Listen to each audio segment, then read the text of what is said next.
एक ही तरह के रोल, समोसे, पकोड़े खा के अगर आप लोग भी तंग आ चुके हैं और बनाना चाहते हैं इफ्तार में कुछ ऐसा नया जो बनाने में भी आसान हो और खाने में भी मज़ेदार हो, तो ये रेसिपी आप सभी लोगों के लिए है। बिस्मिल्लाहिर्रहमानिर्रहीम, अस्सलाम वालेकुम and welcome back to my YouTube channel. मैं हूँ सिद्रा और आज आपके साथ शेयर करूँगी पिज़्ज़ा कटलेट्स की रेसिपी। बहुत ही डिफरेंट मेन्यू है, तो रेसिपी को कंप्लीट वॉच करें। अच्छी लगे तो वीडियो को लाइक लाजमी करें। तो यहाँ मैंने 2 आलूओं को अच्छे तरीके से उबाल लिया है और उसके बाद आपने इसे मैश कर लेना है एक बराबर, ताकि इसमें गुठली बाकी ना रहे। बनाना बहुत ही सिंपल और आसान है। तो इसमें शामिल करेंगे आधा चम्मच नमक और अब शामिल करूँगी हरी मिर्ची का पेस्ट तकरीबन 1 टेबल स्पून, और थोड़ा-सा इसको डिफरेंट सा लुक देने के लिए चुटकी भर ग्रीन फूड कलर ऐड करूँगी, जो कि टोटली ऑप्शनल है, लेकिन अगर आप ऐड करेंगे तो इसकी लुक थोड़ी-सी एनहांस हो जाएगी। अब अच्छी तरीके से आलू की इस फिलिंग को मिक्स कर लें और मिक्स करने के बाद एक साइड पे रख दें। चलें जी, पोटैटो फिलिंग तो यहाँ पर हो गई तैयार। अब यहाँ मेरे पास 150 ग्राम यानी सिर्फ 1 पाव से भी कम चिकन का कीमा मौजूद है।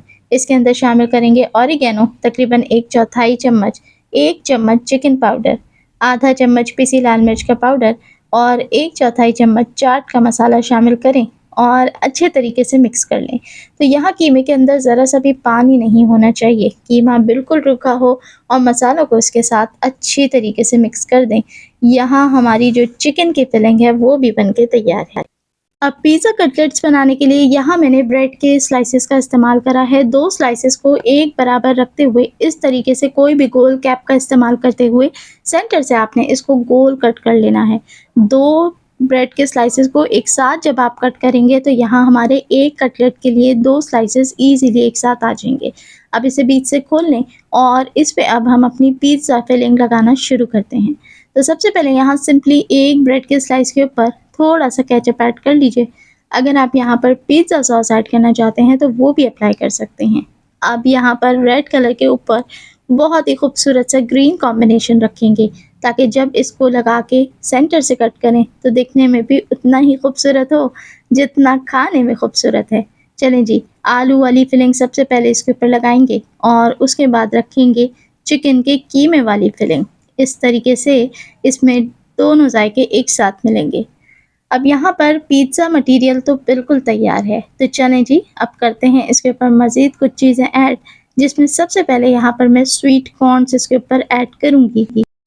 तो अल्हम्दुलिल्लाह पिज़्ज़ा के मुकाबले में सारी चीज़ें इसके ऊपर सेट हैं। अब जो दूसरा पीस ब्रेड का हमने काट के रेडी करा था उसके ऊपर रख के हल्का सा प्रेस करेंगे और एक सैंडविच की तरह हमने ये बना के रेडी कर लेना है। चलें जी, कटलेट तो बन के रेडी हो गया है, लेकिन यही काफ़ी नहीं। अभी इसको अच्छा सा साइडों से सील लॉक करेंगे और उसके बाद इसको हमने कोट कर लेना है, ताकि इसकी फिलिंग बिल्कुल भी बाहर ना निकले। चलिए जी, सबसे पहले मैं सारे सैंडविचेस इसी तरीके से बना के रेडी करूँगी। तो इस फिलिंग से अल्हम्दुलिल्लाह 5 पिज़्ज़ा कटलेट्स बना के रेडी कर लिए हैं। तो अब यहाँ पर मैं कॉर्नफ्लोर के अंदर इसको सबसे पहले कोट करूँगी। तो कॉर्नफ्लोर के अंदर थोड़ा-सा पानी ऐड करेंगे और ये मिक्सचर बहुत ज़्यादा गाढ़ा नहीं होना चाहिए, वरना आपको इस कटलेट को कोट करने में मुश्किल होगी।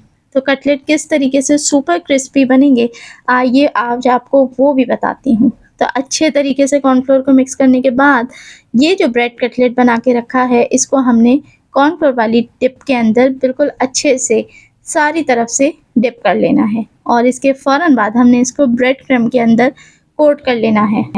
तो अगर यहाँ पर मैं कॉर्नफ्लोर की जगह अंडे का इस्तेमाल करती तो ये इतने क्रंची और क्रिस्पी नहीं बनते जितने ये कॉर्नफ्लोर के साथ बन के तैयार होंगे। तो कॉर्नफ्लोर के ऊपर हमने ब्रेड क्रम्ब की ही कोटिंग करनी है, ताकि ये मज़ीद क्रंची बन के तैयार हों और हर तरफ से बराबर सील लॉक हो जाएँ।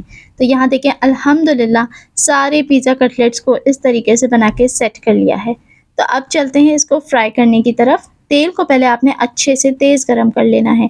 याद रहे, ब्रेड क्रम्ब के साथ जो भी कोटिंग के साथ आप चीज़ को फ्राई करें, तेल को हाई हीट पे अच्छे से गरम रखें। बस धुआँ नहीं निकलना चाहिए, लेकिन तेल का टेम्परेचर हाई होना चाहिए। अदरवाइज़ ये जो ब्रेड है ये सारा ऑयल सोक कर लेती है और चीज़ सॉगी बनती है। लेकिन अगर आप हाई टेम्परेचर के साथ इसको फ्राई करेंगे तो इसी वजह से ये ब्रेड क्रम्ब्स क्रिस्पी हो जाएंगे और बहुत ही खूबसूरत गोल्डन सा ब्राउन कलर भी आ जाएगा। तो चलें जी, मीडियम हाई हीट पे इसे अलट-पलट के तब तक फ्राई करेंगे जब तक इसका इस तरीके से गोल्डन खूबसूरत कलर ना हो जाए। आप देखें, ये इतने ज़बरदस्त से लॉक हुए थे कि कहीं से भी फिलिंग बाहर नहीं आई। तो यहाँ देखें, क्रिस्पी से पिज़्ज़ा कटलेट्स तैयार हैं, लेकिन बिना पिज़्ज़ा के टॉपिंग के ये बिल्कुल अधूरे हैं। तो पिज़्ज़ा की टॉपिंग को बेहतरीन तरीके से अप्लाई करने का तरीका, सिंपली आपने तवे के ऊपर ये कटलेट्स को इस तरीके से एडजस्ट करना है और उसके बाद इसके टॉप के ऊपर हमने पिज़्ज़ा की टॉपिंग लगा के इसको सेट कर देना है। तो यहाँ मैंने थोड़ी-सी मोज़रेला चीज़ अच्छे से ग्रेट करके कटलेट्स के ऊपर इस तरीके से रख के सेट कर दी है। कुछ और भी चीज़ें हम इसके ऊपर सेट करते हैं ताकि ये प्रॉपर पिज़्ज़ा कटलेट की लुक और जायका दें। तो बहुत ही छोटे-छोटे से चंक्स में काट के मैंने बारीक काट के शिमला मिर्च और टमाटर को इसके ऊपर इस तरीके से सेट कर दिया है और कलर कॉम्बिनेशन को एनहांस करने के लिए स्वीट कॉर्न्स के कुछ दाने कटलेट्स के ऊपर रख के कवर कर दिए थे और 2 मिनट का दम इसको आपने देना है ताकि ये चीज़ अच्छे से मेल्ट हो जाए और चीज़ के मेल्ट होते के साथ ही ये सारी टॉपिंग आपस में चिपक जाए, यानी कि शिमला मिर्च और स्वीट कॉर्न्स। तो यहाँ जैसे ही चीज़ मेल्ट हो आपने इसको निकाल लेना है और निकाल के गरमा-गरम सर्व करें। यकीन करें, इतना बेहतरीन जायका, पोटैटो की फिलिंग, चिकन की फिलिंग और फिर पिज़्ज़ा वाली टॉपिंग, ये आपको इन्हीं कटलेट्स के अंदर मिल सकती है। तो खाएँगे तो खा के आपको मज़ा आ जाएगा। और ये देखें, सेंटर से कट करें तो इसकी लुक ही बता रही है कि ये कितना फ्लेवरफुल है। तो ज़रूर ट्राई करें इस रेसिपी को। अच्छी लगे तो वीडियो को लाइक भी करें। देखने वाले सभी लोगों का बेहद शुक्रिया।